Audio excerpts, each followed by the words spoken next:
All of the blogs out there will tell you, if you're going to Tokyo Disneyland, you need at least 2 days there. One for each park. But in the grand scale of Tokyo itself, there are no shortage of things to do in the city. What if you only want to budget 1 day at Disney? Well, that's exactly what we did.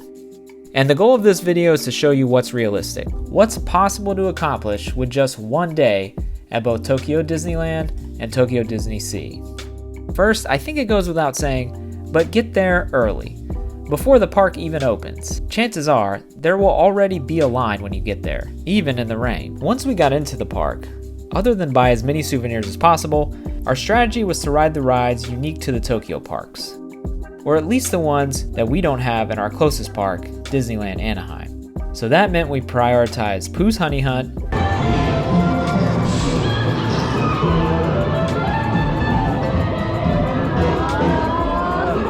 the Happy Ride with Baymax, and Monsters Inc. Ride and Seek.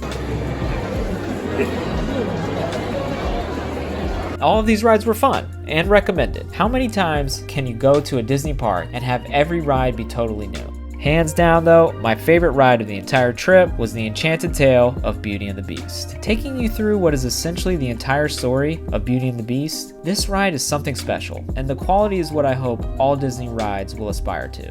We also allotted some time for one of our favorite rides at Disneyland Anaheim, and that was Big Thunder Mountain. After lunch and a generous amount of shopping, we hopped on the train to Tokyo DisneySea around 2:30. My overall impression of Tokyo DisneySea was that, theme-wise, it's one of the best executed Disney parks. The different lands all have unique and distinct vibes, and they all feel like the place they're portraying.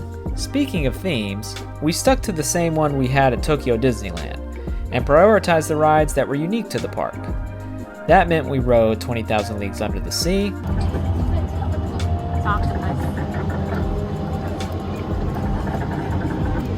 Journey to the Center of the Earth,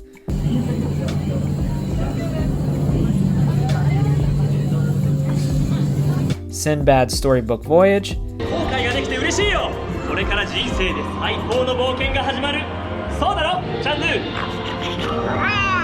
and Flounder's Flying Fish Coaster. We also rode Soarin' Fantastic Flight, which other than a flight over Tokyo, has essentially the same visuals as Soarin' in the US. And we rode Indiana Jones and the Temple of the Crystal Skull. All of these rides are worth experiencing. But my surprise favorite ended up being Sinbad's Storybook Voyage. Epic is a pretty fair description of the ride, and I was singing the song that we heard on the ride for days afterwards. Just ask my wife. By the time we had grabbed a meal and allotted even more time for souvenir shopping, it was almost 9 o'clock. Were there rides we still wanted to ride? Of course. Shows we missed out on? Oh yes.